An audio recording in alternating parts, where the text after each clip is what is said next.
Hey all, welcome tonight to Aspie Week 8. It's kind of blows my mind. Here we are, 2 months already. All started by my therapist asking me a question. Yeah, I have a therapist. And she asked me a question that led to week 1, and here we are, week 8. So tonight's topic is going to be on, what was it? Emotional control and seeming irrationality. This comes from a person who identified themselves as the Hylian Hero 345. I believe this came through YouTube, but don't quote me. Anyway, yeah, so I did my best to research this. Personally, I think certain family members might be a lot more qualified, given one of them's all but a little bit of a dissertation away from a PhD on the subject.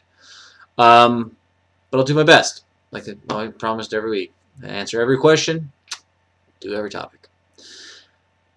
So the thing is that it's kind of weird that people are asked that this question came up. It's seeming irrationality, but that's seeming irrationality from the point of view of a neurotypical. I generally understand where people with Asperger's or autism spectrum come from. I just have to switch up what I'm expecting. Excuse me. And by that, by the way, for SCA people, yes, I'm from here. By that, I mean that we all kind of think alike. And as I mentioned before, people with ASDs kind of think alike. People with Asperger's tend to think a lot more like each other. So all I have to do is generally when people are saying things that don't make sense or reacting in ways that don't make sense that do have ASDs, I just have to reevaluate and go, oh, well, how would that look like for me? And then it makes sense. I mean that I just have to look at it like I would look at something. And then generally the answer shows itself. So maybe it's just a matter of perspective that I've been living with this my whole life. I'll never know. Not at all. And no one with an ASD will ever know what it is a neurotypical sees. But that doesn't really answer the question. So I would have to say that sorry, it's late here. I'd have to say that the seeming irrationality is you're not understanding what's going on. I mean, that's going to be a small part of it. A large part of it is something else, which I'll get to in a moment. But part of it is that you're not understanding that we don't see behind the words. We see the words. And oftentimes I can guess, especially people with Asperger's, can guess the intent behind the words. Guess correctly. But we don't immediately go, oh, exactly. We can go very, very fast. People say, oh, you immediately got what I was thinking.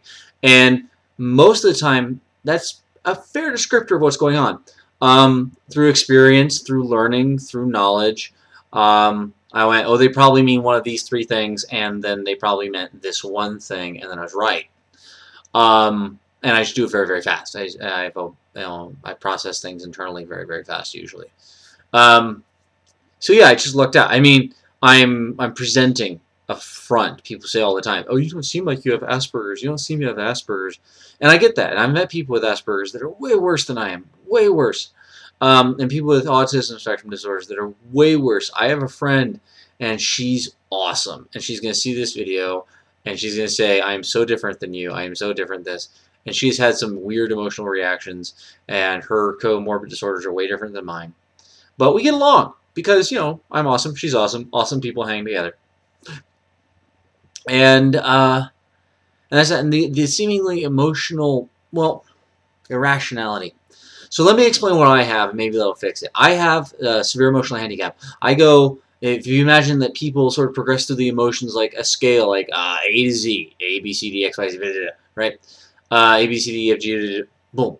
I go A, B, C, X, Y, Z. So I get a little angry, and then I'm really angry. I fall a little in love, and I'm really in love.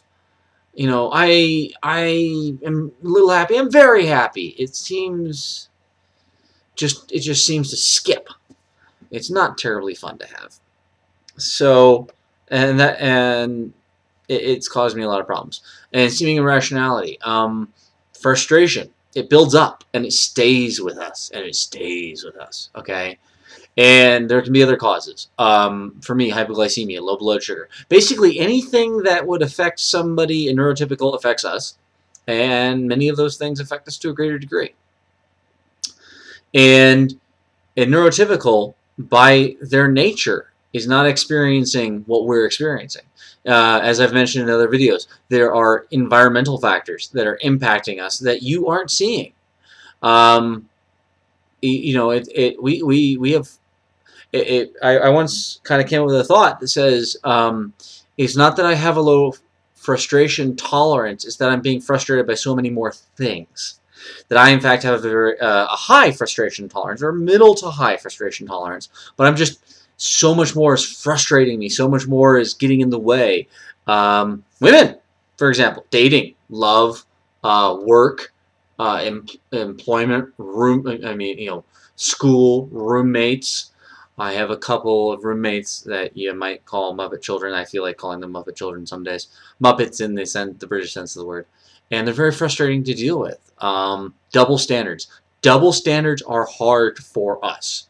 Okay? So if, well, I'll give you an example. I dated a woman who, years ago, who said that it was perfectly okay for her to be angry at me, but I wasn't allowed to get angry at her because that would remind her of her father and her ex-husband that abused her, and that would emotionally upset her, and so therefore I was never allowed to get angry at her. And we broke up shortly after I lost my temper, or no, I didn't lose my temper. I got very, very close to it at her mother, even though her mother was abusing her and her daughter. And my girlfriend and her daughter were being abused by my girlfriend's mother, and I just went nuts on her. I couldn't take that. No, fuck that. She wouldn't. So double standards definitely get at us. The people saying one thing, doing another. People expecting us to read. Basically, all the frustrations and all the issues that I've mentioned so far lead us to be more frustrated. So if you can imagine that on top of all the frustrations that we generally have, we also often have mood disorders. And those mood disorders are going to be aggravated by what's around us. I personally am dysgraphic. As I mentioned, I'm dysgraphic. I have ADD.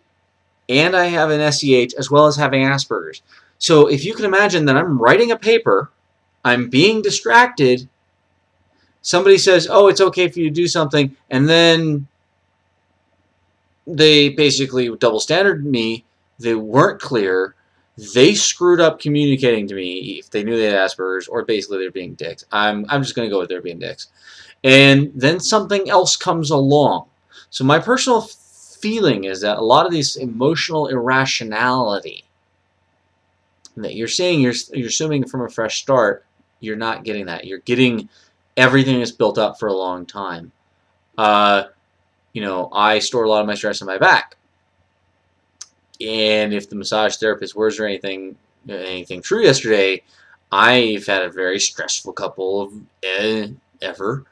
And I have an incredible amount of willpower, self-control, and I don't give in as much as I want to. But if people could see the amount of times I just want to flip my shit in a day and just go freaking amok on somebody and grab a stick and go like, full-on King of the Jungle monkey time on some asshole's head, yeah, I'd be irrational, and you'd be right to judge me as being irrational. I mean, I wouldn't be, but I would, but I wouldn't be. If you knew everything that was backing that up, it wouldn't seem like irrationality.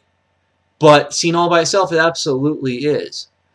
So, God, I feel like I've rambled for 10 minutes. But yeah, emotional irrationality. You never know what we've been going through for the rest of the day, the rest of the week, the rest of the month. You never know. Like I said, everything. This whole series is going to be a piece of puzzles. I think that the Autism Coalition with their little jigsaw puzzle thing is pretty close. to the truth. So y'all have a good night. I hope this helped. If not, part 2 is not a problem. Talk to you later.